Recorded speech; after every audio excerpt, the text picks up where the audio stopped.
I've lost an aircraft with 228 people on board. Aviation experts are baffled. Did the aircraft just go missing? Has it actually crashed? The plane is one of the most technologically advanced passenger aircraft ever to fly. For an A330 to have gone missing, it was kind of unthinkable. Clues to what happened to Flight 447 are frustratingly few. But now, recordings have been recovered from the cockpit.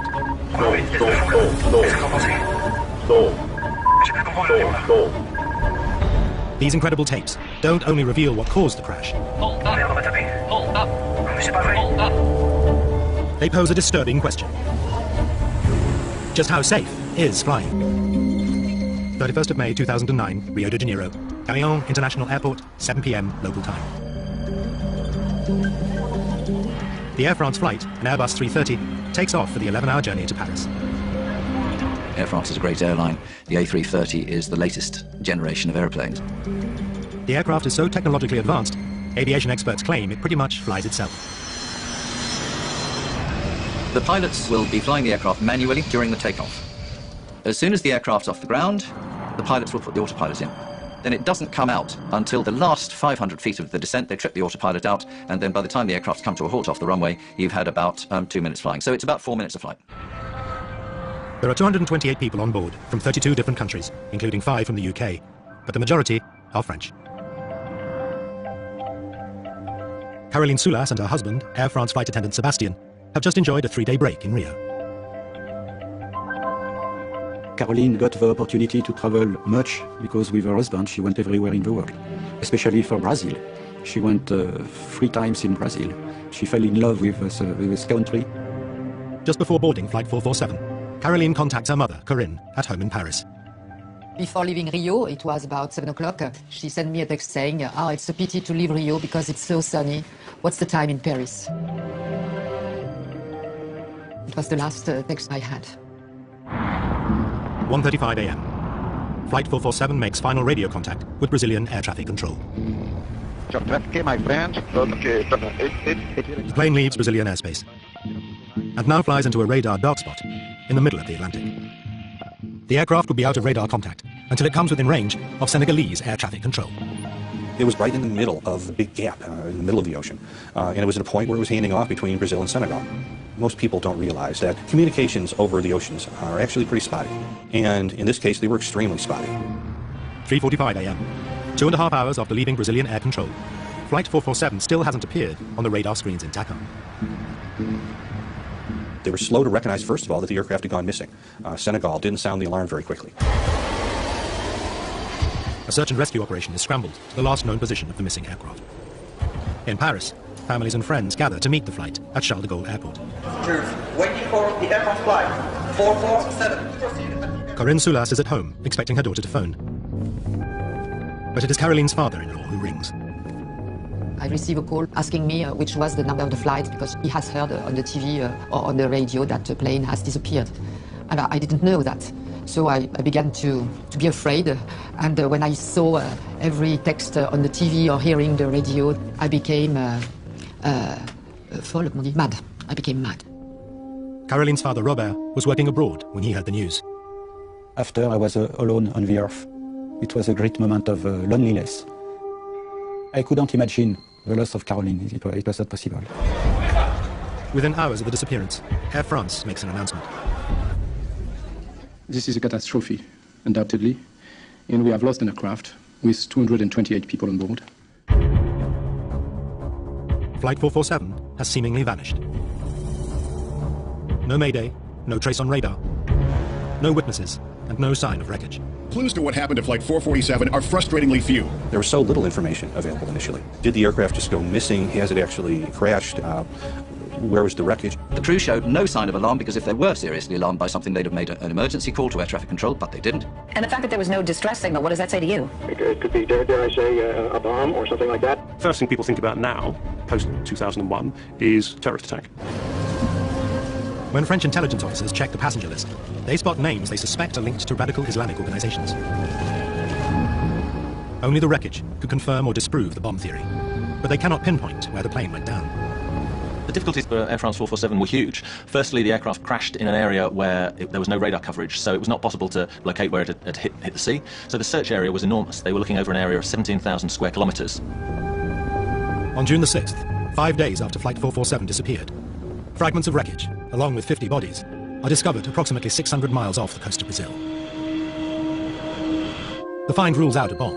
The plane was in one piece when it hit the water. The fact that the bodies that were found floating on the water came from many parts of the aircraft, as when they were identified, gives some indication that the aircraft was intact and the people were still inside it when it struck the water. But if an explosion didn't down Flight 447, what did? How can such a sophisticated, expensive machine have such a large, profound loss of life? There was a very strong hunger and need to know why it happened, both for the families and also for future safety. With over 600 Airbus A330s in daily service worldwide, it's vital to find out what caused the crash. The answers could lie in the plane's black boxes, but they are lost 2.5 miles down on the seabed. I want to know exactly why my daughter died. The reason why. French investigators need to discover why a state-of-the-art Airbus A330 has crashed off the coast of Brazil. They believe the missing flight data black boxes can solve the mystery. It was possible that we would never find the black boxes, and certainly there have been accidents in the past where the black boxes have never been found. A French nuclear submarine is enlisted to join the search. It can pick up the ultrasonic signals transmitted by the black boxes. You have a 30-day lifespan on the underwater locator beacon, and the terrain at the bottom of the sea was very mountainous. If you can imagine, the seabed rises and falls by a huge amount, varying between, I think it was around 900 meters down to more than 4,000 meters depth. 30 days pass with no success. The team now send mini-subs down to scour the seabed.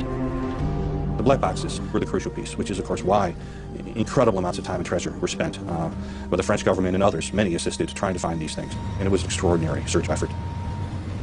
But after almost 2 years, one of the greatest underwater searches in maritime history, costing over £25 million, draws a blank. Just as it seems the mystery of what downed Flight 447 would never be solved, the French investigators turned to the American team that located the wreck of the Titanic in 1985. Then, on the 2nd of April 2011, the dive team find the shattered fuselage, 13,000 feet down on the seabed. They also find 104 bodies, many still strapped in their seats. Quite a few of our families were literally kind of on tenterhooks waiting for a call as to whether their loved ones had been found. And for families that then get the call saying, sorry, we haven't found it, their hopes have been raised up, then dashed again. 74 bodies remain missing, including that of Caroline Soulas. It was a nightmare, a new nightmare for a lot of families. But deep under the Atlantic, the divers are still searching the wreckage. Until, at last, they find what they are looking for, the black boxes. When they did find them, it changed everything, because now we started really getting a clear picture. The families and friends of the 228 people who died now have a chance to find out what really caused the crash. The black box data will unravel the precise sequence of events that led to the loss of the aircraft. The actual recordings have not been publicly released, but actors will read a transcript, documenting the final, terrifying minutes leading up to the crash. Encore une vitesse de fou là. Qu'est-ce que vous en pensez? Remonte! Flight 447 leaves Rio and heads north, following the east coast of Brazil. In charge of the plane is Captain Marc Dubois, aged 58, with almost 11,000 flying hours under his belt. The second pilot is 37-year-old David Robert, who's clocked up over 6,500 hours. The third pilot is Pierre-Cédric Bonin, whose wife is also on tonight's flight. Age 32, Bonin, with just under 3,000 flying hours, is the least experienced member of the crew. Bonin is sitting in the cockpit's right-hand seat. His captain, Dubois, is sitting on the left. Robert is taking the regulation sleep break in the small cabin to the rear of the cockpit. Dinner service is over, and the cabin lights have been dimmed. The plane is due to reach Paris in 8 hours' time, and many passengers will now try and grab a few hours' sleep. Things also seem relaxed in the cockpit. Tout va bien? Tout va bien. Tout va bien? Pas de café, de thé? Tout va bien. Ça ira. À tout à l'heure. Merci. They're making radio calls, passing position reports to air traffic control. It's all pretty quiet. In the middle of the Atlantic, in the middle of the night, there's not much to do. Captain Dubois is a veteran of the Rio-Paris route and points out an upcoming landmark to his junior first officer, Bonin. C'est l'équateur. Tu avais compris, je suppose. Non, je m'en doutais. As they approach the equator, they will enter an area called the Intertropical Convergence Zone. For aviators, that area is famous for creating convective weather or thunderstorms. It was generating some really interesting and severe areas of weather the night of the crash of Air France 447. Michael de Villiers has analysed the weather patterns on the night of the crash. What it shows there is the areas that were forecast on the significant weather chart where there would be thunder activity, quite a few around. Thunderstorms are probably the most dangerous form of weather. It's strong updrafts and downdrafts. It can knock the aircraft around, can also cause structural damage if a thunderstorm is severe enough. You get icing, you get the hail, you get lightning, which can also damage an aircraft. Massive cumulonimbus storm clouds can extend upwards to 50,000 feet, too high for commercial planes to fly over. Sometimes you've really got to think about which route you're going to take and which headings you're going to take up to try and avoid them. But Captain Dubois seems unconcerned, and Flight 447 stays on course. Navigating around storm clouds it's not demanding. You look at them, if they're in front of you, you turn left or turn right, and you fly round them. I mean, this is not difficult stuff. But several other flights crossing the zone that night do decide to divert around the storm. Neige. 219. Il y a un truc droit devant, et il y en a un autre derrière. Hein? Oh merde, non. Je baisse un peu la lumière intérieure pour voir dehors. Ouais. Tu as mis le feu pour voir. Ah voilà. Quoi? On dirait qu'on va rentrer dans la zone nuageuse. 1:51 a.m. Now the dimmed cockpit is suddenly lit up. Ah bah manque plus que ça. C'est quoi ça? C'est tout ce qu'il nous fallait, monsieur de Saint-Elme. Veteran pilot Dubois recognizes the bright flashes as St. Elmo's fire, a spectacular electrical phenomenon common in the tropics. There were a number of unusual things that started to happen. There was apparently a blue glow that was St. Elmo's fire, and that projects a very odd and eerie light into the cockpit. The St. Elmo's fire was just a discharge on the windscreen. It's heavily charged ice pellets hit the windscreen and they discharge electricity out, so you get these patterns going up the window. J'avais pas l'impression qu'il allait y avoir de l'orage. Il va y avoir des turbulences quand j'irai dormir.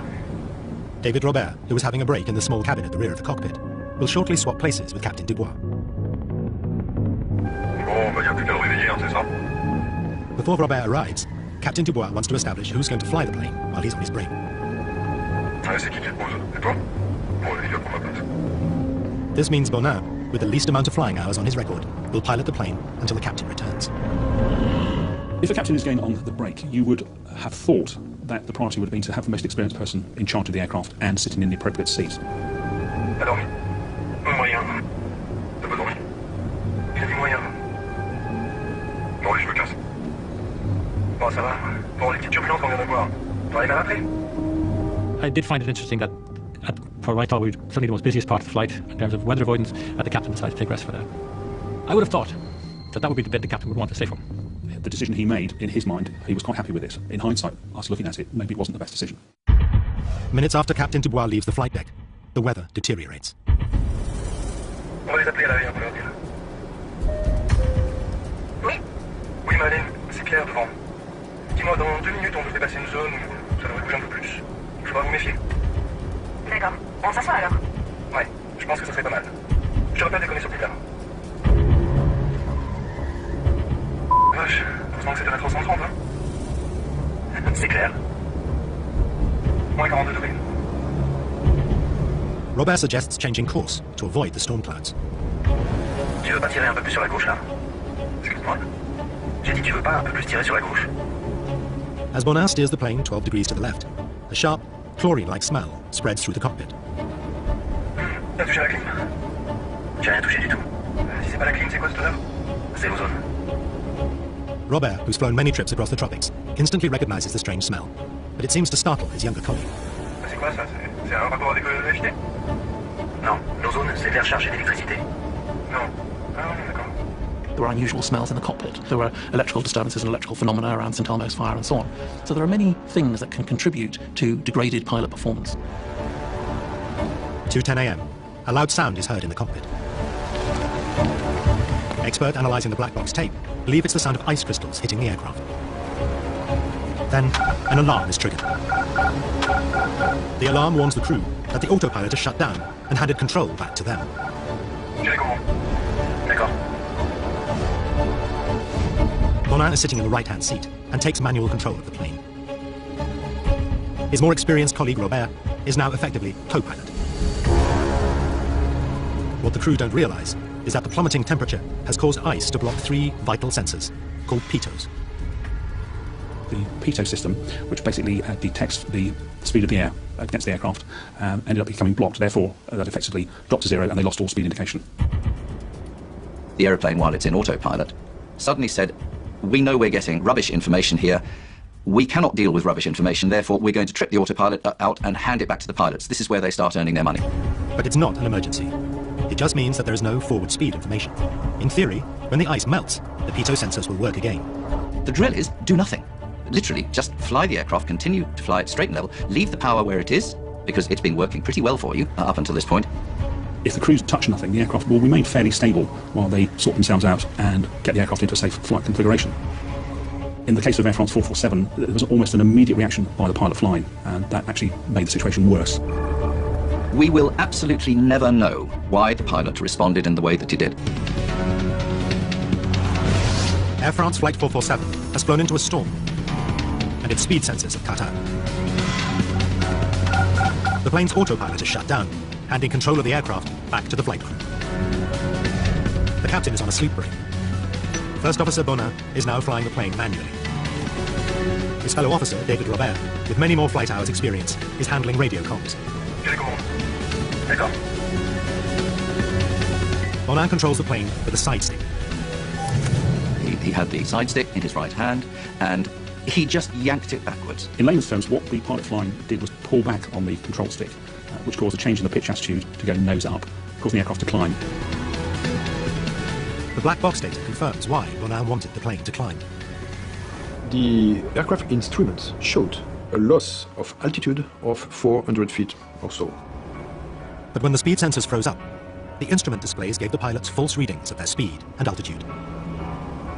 It was not an actual loss of altitude. It was only instrumental. It was false. It was wrong. Ça n'affiche pas la bonne vitesse. On a perdu la vitesse, c'est ça? You've got to rely on your instruments, and of course if your instruments are now faulty or telling you wrong information, then it's difficult to know where to take that, because you train to rely on these things. Bonin decides to trust the instruments. He pulls back the stick, and the plane starts to rise. The aircraft will go up quite rapidly. In fact, at one point it's climbing at 7,000 feet a minute, which is a very high rate of climb at that altitude. Because he was going uphill into very thin air that the aircraft couldn't be supported by while it was at its weight, the aircraft started slowing down. Just like if you leave your foot on the accelerator of a car and it starts to go up a hill, it will slow down unless you give it more gas. So this airplane was slowing down. Now, another alarm rings out. The stall warning. A stall happens when the aircraft is going too slowly for the wings to produce sufficient lift, and therefore the aircraft starts to drop, it starts to fall. Stops flying, starts falling. To prevent the plane falling, Bonin needs to act quickly.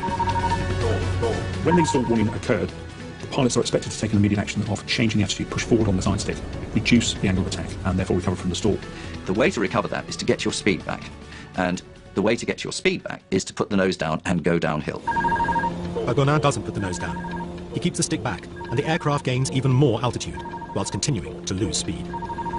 I'm only left to draw the conclusion that they didn't believe that the aircraft was stalled. The black box records show that one of the 3 speed sensors that had frozen now starts working again. Unfortunately, when the airspeed indications came back online, the aircraft attitude and various other parameters of the aircraft had changed quite dramatically. Now, some new sensors come back in with valid information that didn't look valid because everything else was so totally messed up. Fais attention à ta vitesse. Fais attention à ta vitesse. Ok, je redescends. Stabilise. Ouais. And that's really where things went from a very benign circumstance to a rapidly escalating out-of-control circumstance. Robert presses the crew call button. He wants to get Captain Dubois back from his break and onto the flight deck. But there's no answer.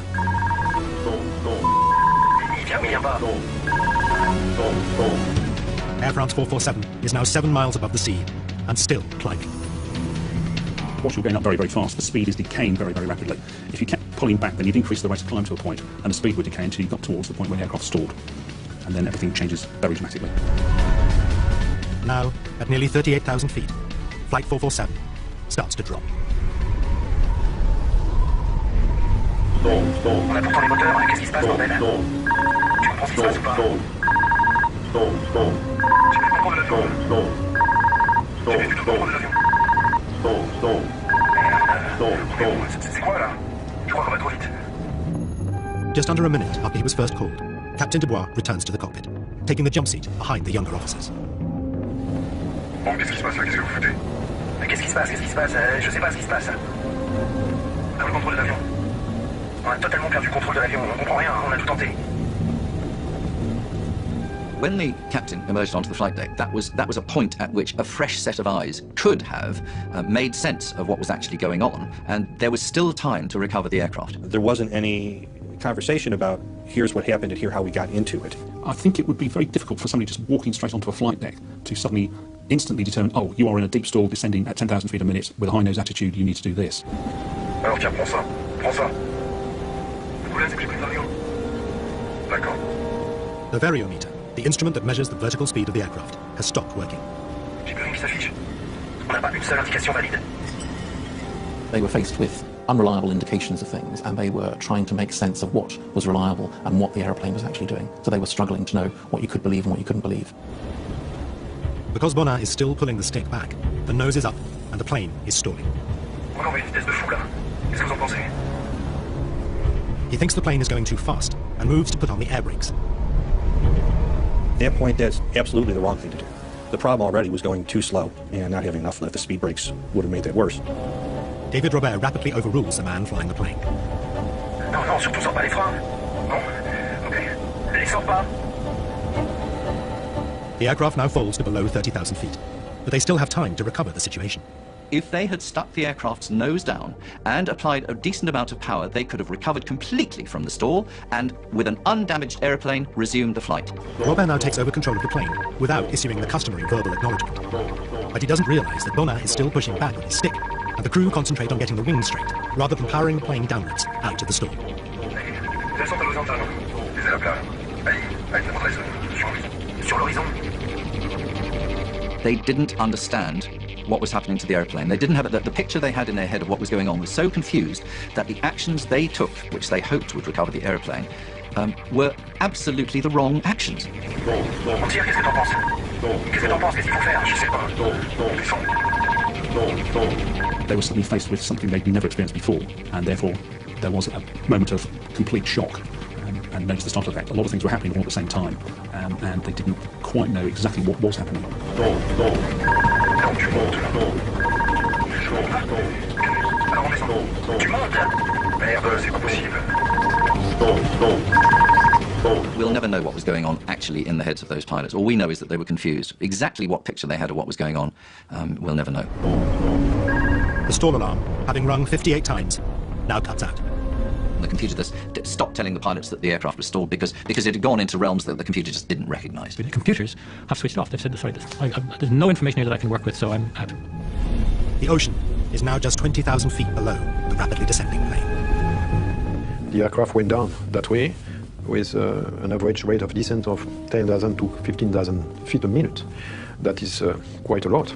And that means there was an awful noise. The aerodynamic noise was terrific because there was so much turbulence being generated by the wing. Robert thinks he is flying the plane, but doesn't seem to realize that Bonnat is still pulling back on his stick and still keeping the nose of the plane up. Attends, moi j'ai les commandes. C'est moi qui ai les commandes, non? It certainly appears that there was a breakdown of the discipline and communication with it on that flight deck. Ça y est, on va arriver ensemble. That flying through this flight level 100, which is 10,000 feet, I think that was a point where we went from, we have some time to figure this thing out, to like, we might not be able to save ourselves. This aircraft was falling out of the sky like a stone. It was absolutely not flying. It was falling. And it was falling with its nose pointed upwards. Remonte. Je suis capable là depuis tout à l'heure. Captain Dubois now gets the vital information. He realizes Bonnat has been pulling back on the stick, pushing the nose up, and stalling the aircraft. To get out of the stall, Robert knows he must get the nose of the plane pointing downwards. Alors donne-moi les commandes. À moi les commandes. Vas-y, fais les commandes. Attention, je cabre. Je cabre. Il faudrait là, on est à 4 minutes. Tu cabres là. The aircraft was mushing down like that, nose in the air, and it was mushing down through the sky like that. As they near 2,000 feet, the aircraft's ground proximity warning system detects the ocean below, and a new warning sounds. Hold up! Hold up! Sink rate. Hold up! Hold up! Allez, on tire. On tire, on tire, on tire. Pull up. Pas taper. Mais c'est pas vrai. Pull up. Mais qu'est-ce qui se passe? Tu te levais l'assiette? The recording stops at 02 hours, 14 minutes, 28.4 seconds. 228 people died on Air France Flight 447. The crash also shattered the lives of families and friends.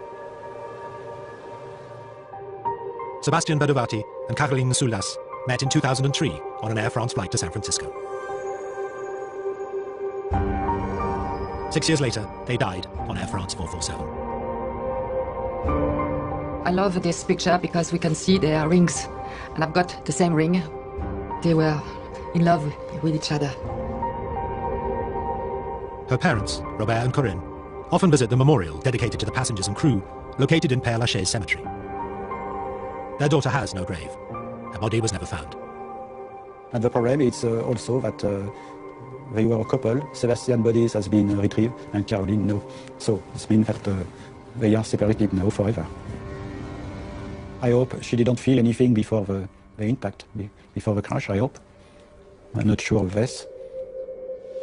One of the questions that I get asked is, did my father, husband, son, brother, sister know anything about what happened? The hardest one for me was talking to the family of a young boy who was coming back from being with his grandmother in Rio. And they only asked me one question: did he suffer? A mother asked me, so would my daughter have known about this? Because a lot of friends had told me that she wouldn't have known anything, she wouldn't have been conscious. And I felt obliged to tell the truth, which was, I'm afraid in my view, I think she was certainly been alive throughout the 3.5-minute descent. She may well have been asleep, I would hope she was asleep, but it would have been a bumpy, uncontrolled descent, and so she may well have known about it. At a press conference in Paris, Air France robustly defended their pilots and acknowledged the dedication of all 12 aircrew who died in the disaster. C'est dans un environnement de pilotage extrêmement dégradé que l'équipage, qui rassemblait à la fois les compétences du commandant de bord et des deux copilotes, est resté engagé jusqu'au bout et jusqu'aux derniers instants. You have to go back and say, so 3 experienced pilots, qualified pilots, and between them they couldn't figure out what was wrong with their airplane and why it was flying into the ocean. That's a system failure, that's not a pilot failure. A report by the BEA, the French Safety Investigation Agency, found that the disaster was the result of both technical and human factors that started when the AF447 speed sensors, called pitos, malfunctioned and tripped the plane out of autopilot. Thales, the manufacturer of the pitos, state the tubes had to operate under severe environmental constraints that were well outside of both the specified parameters and certification requirements. But this wasn't the first time that this type of pitot tube had failed. EASA, the European Aviation Safety Agency, were aware of 17 cases of pitot failure from 2003 to 2008, but state it was not reported to them that crews had difficulties in addressing the situation. The pitos had been qualified to high standards and therefore did not justify mandatory action. Air France knew there was a problem with the pitot tubes, and by agreement they were going to phase in these replacement working pitos over a matter of months. But what they weren't going to do is to ground all their Airbus aircraft whilst these new working pitos are retrofitted. They felt that they could operate safely, in their opinion. Airbus, the manufacturer of the A330, also stressed the pitos fitted on the plane met all safety requirements. All 3 pitot probes satisfy the requirements of certification, and subsequent to the accident were retested, and they still satisfied. In fact, they did better than the certification limits by quite a bit. After the accident, EASA made installation of new pitos compulsory, and since August 2009, the entire Air France fleet of A330s is equipped with the new pitos. The investigation report also recommended improvements to A330 stall alarms and cockpit instrumentation. Primarily the plane's flight path navigational aid, the flight director. The flight director was a bit confusing.